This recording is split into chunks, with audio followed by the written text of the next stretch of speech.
Great to be here, everybody. Thank you.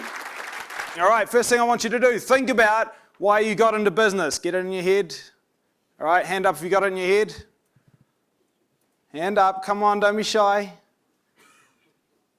All right, keep your hand up if the reason was to make lots of money. Good, someone's honest. I want to be really honest. If you got into business, it doesn't actually matter why. My reason why I do profitable trading, the reason why I'm in business with Tony, you might have seen him more in the videos, big, tall, bald guy. The reason why I do it is to make a better life for my family, but make no mistake, we do it to make money. All right? If you want to make a better life for your family, if you want to get more time, you want to get more freedom, the thing is without money, that stuff doesn't actually happen. And if you're not in business to make money, you shouldn't really be in a traditional business. So if you don't plan to make money in your business, put your hand up. Good, you would have got it wrong. But in this case, if you genuinely don't want to make a really, really healthy profit in your business, I would recommend you deregister and re-register as a charity because you'll pay less tax, which would be great, all right? But if you do want to make money, then what we're talking about today should be really helpful.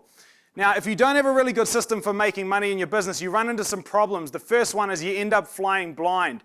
So if you can't measure the profitability in your business properly, track it down to exactly what's going on and start to make improvements, you might as well be reversing down the motorway at 200 k's an hour and hoping not to crash. All right, you're flying blind. Next problem is you end up winging it. So when you're pricing your work and trying to make money, it's like, how much profit should I put in this? What should I mark it up? What should my margin be? Fuck, I don't know, might as well just put something on it. If you're doing that, please stop, all right, and let's get a system in place.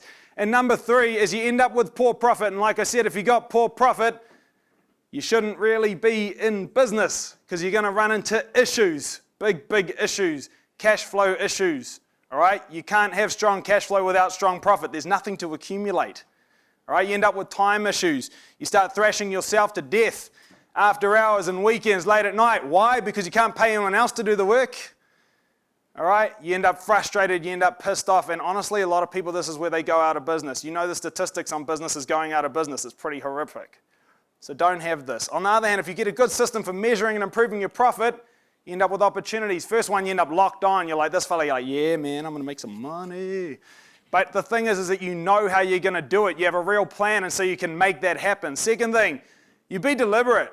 All right, you make the right amount of money from the right jobs at the right time from the right clients. The point is that you have a real plan. You're not just slapping a different margin on everything and hoping it works out. You can be a lot more deliberate about the decisions you make. And lastly, you make bank. All right? Who here wants to make bank now after this chat? Yeah? Anyone want to make bank? Come on. Please say you want to make bank. There we go. Good. All right. Well, if we want to make bank, we got some key principles to think about. 5 of them, in fact. First one, know your worth. Okay, I think this is a real big problem for a lot of business owners, but particularly in trades. And I want to start with a little story about a locksmith. So this locksmith goes to a little old lady's house to fix the lock on the front door, and 10 minutes later he's done. 10 minutes, pretty quick. And he gives her a bill for $400, and she nearly falls over. She goes, $400 for 10 minutes, what's going on? And he goes, lady, you're not paying me for the 10 minutes of my time, you're paying me for the 10 years it took me to learn to do this in 10 minutes. Now, I think you need to think about your skill set, what you guys sell, all right, the expertise, the skill set, but also, the actual products themselves. These are not only in demand, they're short on supply. The thing is this should be valuable, and more importantly is the expertise. If we come back to that, the stuff you guys know how to do, even when it seems easy to you, this is very, very difficult for everybody else. All right? I tell you what, I can't get up on my own roof and put solar panels there.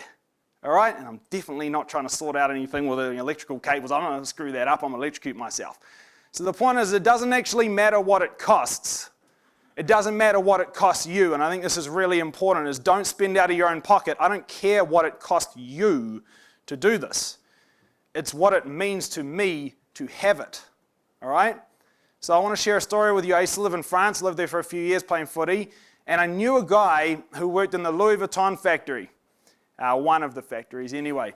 Who's here is familiar with Louis Vuitton as a brand? Yes, cool. All right, average handbag retail value for Louis Vuitton is about $3,000 to $4,000. Pretty expensive, right?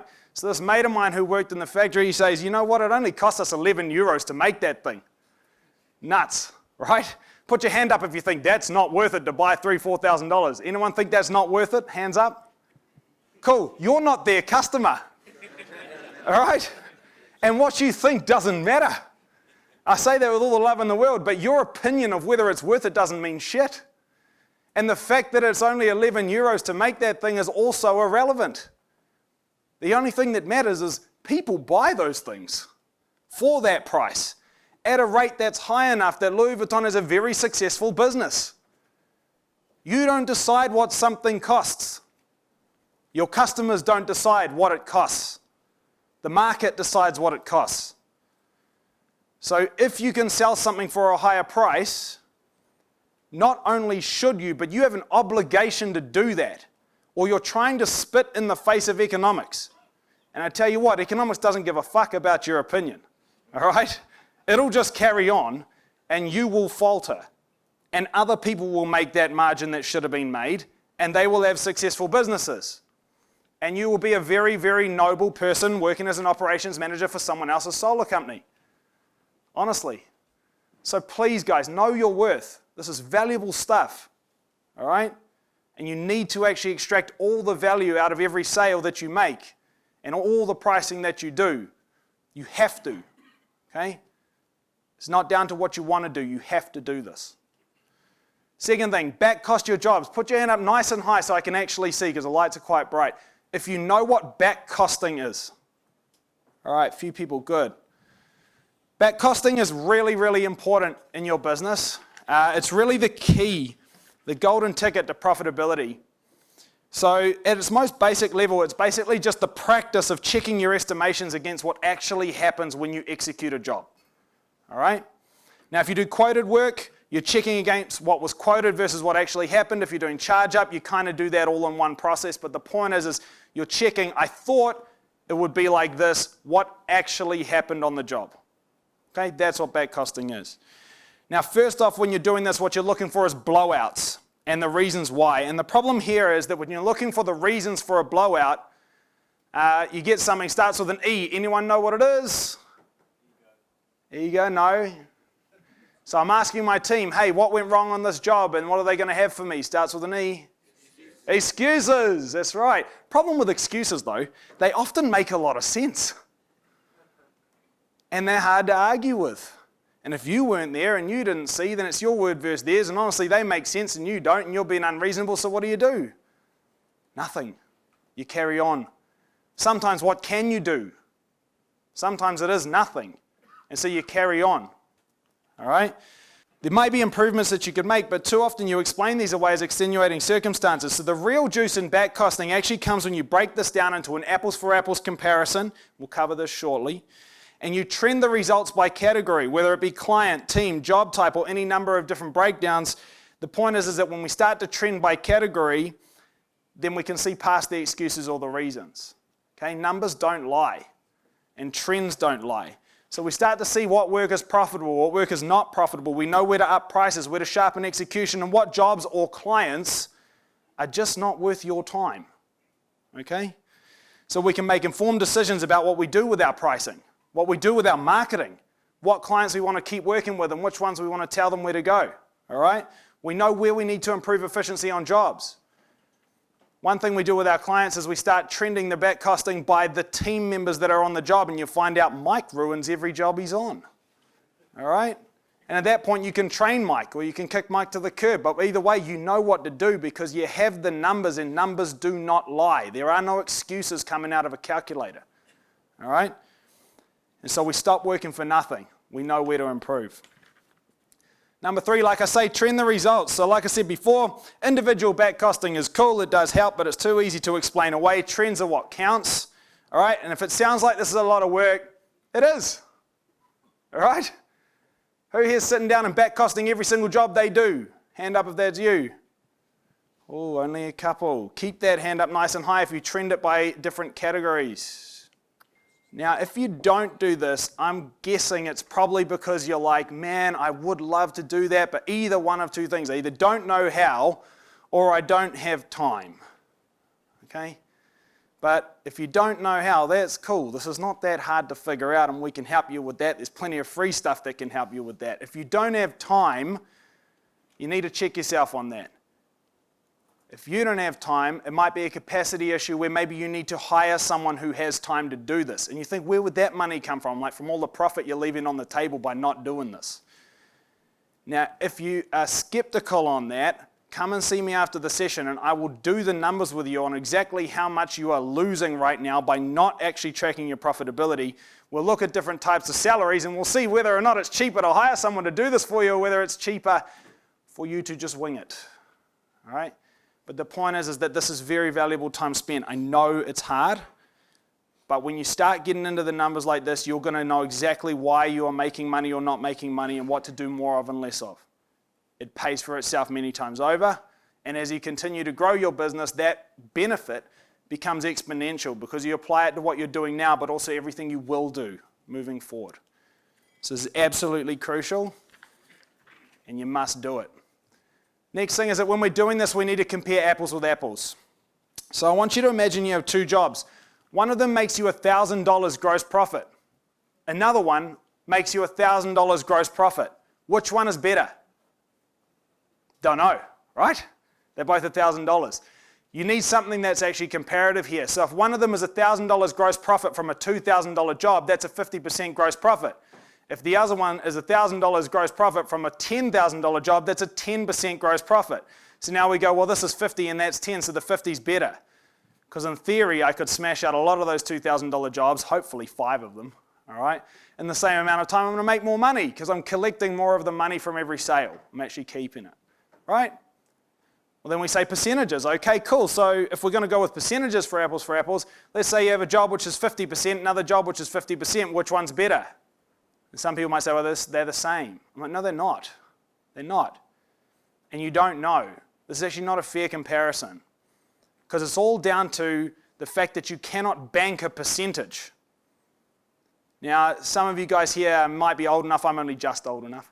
To remember going to the bank to deposit money, bringing your paycheck down there. Now the point is when you do that, imagine if you turn up to the bank and you said, hey, I want to deposit some money, and they said, how much? And you're like, 50%. They'd be like, what? You can't bank percentages.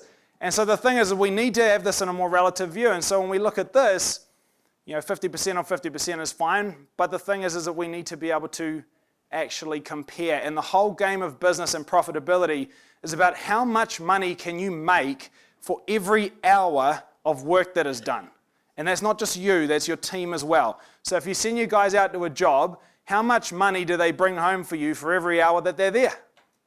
So the trend that we use at Profitable Tradie, we use a thing called GP dollars per hour, where we actually take your back cost and we break it down to exactly how many dollars of profit is generated per hour worked on every job. All right, and we've got a lot of spreadsheets we use to do this and different software. But what we start to see is that sometimes the percentage can be misleading. Sometimes a higher percentage can be fine, but if it's heaps of labor-only work and you're not clipping ticket on materials for every hour that you're there, all right, then the hard part is that you're going to get a higher percentage GP, but you're actually banking fuck all dollars. All right, now if you're selling a lot of materials in a job, the thing is that you're not going to achieve the same type of percentage markup on those materials that you would on someone's time. And as a result, your GP percentage looks lower. But those expensive materials, you clip ticket on them for 0 time outlay. So you're clipping ticket on the installation for time, but the materials pumps the job value up and you clip ticket on that for no time. So you can get a lower percentage and still net more dollars in the same amount of time. Does that make sense? Put your hand up if that makes sense. And so the thing is that when we start back costing, if we get down to this level, that's where we can really compare apples for apples. And that's when we know what's doing better or what's doing worse, and we can make informed decisions. And then the last thing we can do with that is start to set targets. Who here watches Formula One? Anyone watch Formula One? Yeah, cool. I don't actually watch it, but I heard a really cool stat the other day, which was all about pit stop times. So in 1950, a pit stop in Formula One took an average of 67 seconds. I thought, well, that's pretty fast. I didn't realize that's actually not fast. And these days, its current record sits under 2 seconds. Like, can you imagine that? A full pit stop in less than 2 seconds. It's crazy. Crazy, right? Now, the thing is, it's a massive difference. And these days, actually, that pit stop time and that efficiency is the difference between winning a race and coming last. All right? Now, why do I tell you this story? Well, because once we start tracking our GP in dollars per hour on your jobs and trending those results, we can set some baselines for where you're at now. Essentially, we're just like the pit crew that finds out, okay, cool, we're at 67 seconds. You need to know where you are before you figure out where you're going, or you cannot make a map from A to B. Okay? So from there, it's a process of what we call CANI, C-A-N-I, constant and never-ending improvement. Okay? The Formula One teams didn't go from 67 seconds to less than 2 seconds overnight. It took 70 years. And at this point, it'd be pretty easy to say, shit, they can't get faster than that. But I tell you what, in 1950, they probably looked at 67 seconds and said, you can't get faster than that. So the thing is they're constantly looking for how they can shave just a bit more to get their competitive edge. So when we set a baseline of where you're at for your profitability on your jobs, then the process is to figure out, well, how can we do better? And you might say, well, what's a good result? What's a good number for a GP in dollars per hour? And I say, better than you're currently doing. That's the answer. That's all it is. Because it doesn't matter where you get to, the game is, can we make it better? Can we make it better? And there is always a way. So if this is all landing for you so far, put your hand up. So I know them all making sense. Cool. Amazing. So I'm going to get into a couple of spreadsheets now. I'm not sure how these are actually going to show up on the overhead, so bear with me. But the first thing I want to look at is a back costing example. So this is back costing at its most basic. Now, again, this may look different, and if you use a good job management software, it will do this for you automatically. But I think it's important you understand what's actually happening so that when your job management software spits out the numbers, you know how it got there. So again, let's say here I've got my laser pointer. You've got a job, and your sale value there is $7,193. You have some cost of goods sold, COGS. Now, if you don't know what that means, don't worry. We can talk about that later. But COGS is made up of 2 basic things, well, really 3. It's the labor that goes into the job, the materials on the job, and your subcontractors used. Now, when we look at this, you got 3 guys on the job. Mark did 20 hours. Nick did, I think it was 15. Cam did some hours too, and this is their value of their money per hour that you pay them. You have a total amount of labor cost here. You have a few invoices from your merchant, which make up your materials bill, and then one of my staffs tried to be funny here, Shrimpy Phil's electrical invoice for $428, so subcontracted there. Now in this case, it turns you into all of your costs. Your costs turn into a gross profit, which is all of the costs subtracted from the sales, and you turn that out as a percentage. So our total gross margin here is 50% of the sale value. But what we want to look at is the gross profit in dollars per hour, which I'll show you in a minute. So in here it would be $84.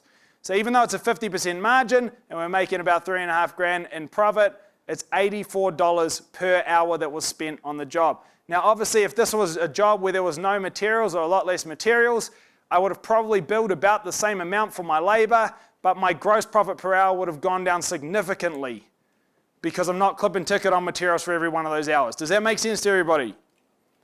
Cool.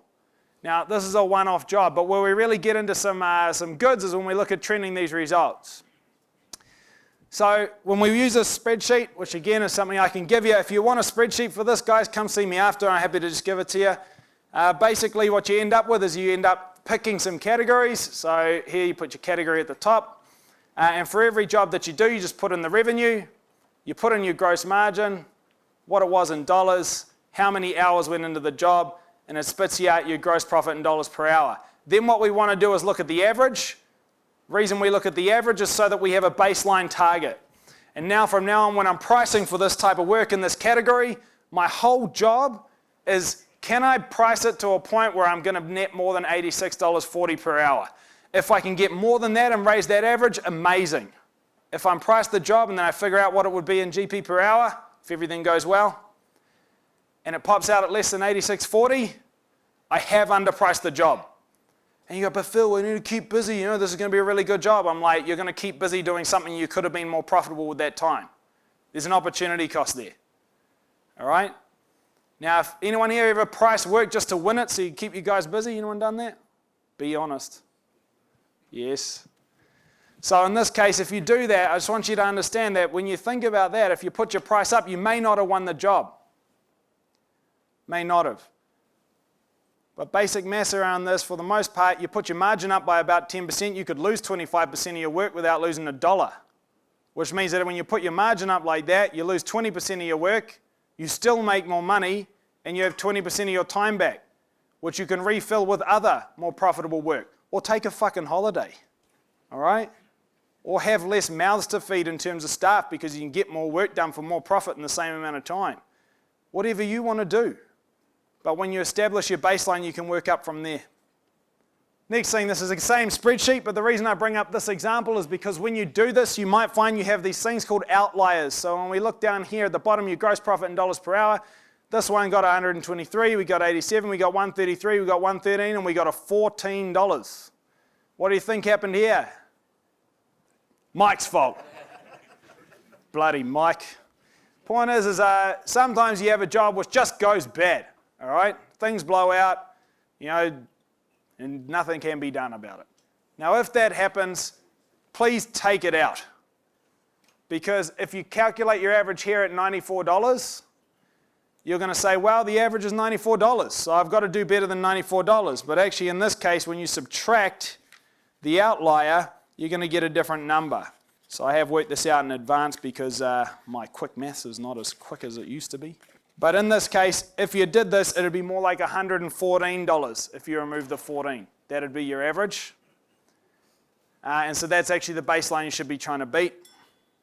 And then lastly, you do it by every different category. Okay, so that gives you decisions to be made. Now when we look at these categories, you've got one category has an average of $86.40 of gross profit per hour that you're in that. You've got another category which gets you $94 for every hour that you're on site. And you've got another one that gives you $101 for every hour that you're on site. Which one do you want to fill all your hours with? The highest one, right? So that tells you what marketing to do. Tells you who to target. You're like, I do all the same type of work. I'm like, cool, so which client gives you the biggest dollar figure per hour? I'm like, show them some love. All right, make sure you nurture that relationship. They're the golden goose. And I tell you what, the one with the lowest value, if you did this by clients, 9 times out of 10, the one that makes you the least money is also the biggest pain in the ass. All right? Low-level people need high-level help. It's always that way. So guys, I'm due to be finished in 8 minutes. If you did have a question now, feel free to chuck your hand up, grab the mic. Happy to answer anything about profitability. But the message that I want you to leave with today, firstly, is that I'm not that scary. Please come talk to me after if you have any questions. And secondly is, please don't undervalue your work. Profit is absolutely crucial to your business. There is no point in being in a business if you're not here to make money. So I'm here, Phil, from Profitable Tradie. We're business coaches. We work with businesses all over the world in the trades industry to help them make more time, money, and freedom. Put your hand up if you'd love some more freedom in your business. Yeah. Thing is that freedom comes from the other two, time and money. And you absolutely can buy your time back. So the first priority in that trifecta is money. It's profit. Higher profit businesses can pay to get more time. That is a thing. Money can't buy you happiness, but it can buy you freedom. Absolutely. Oh, cool.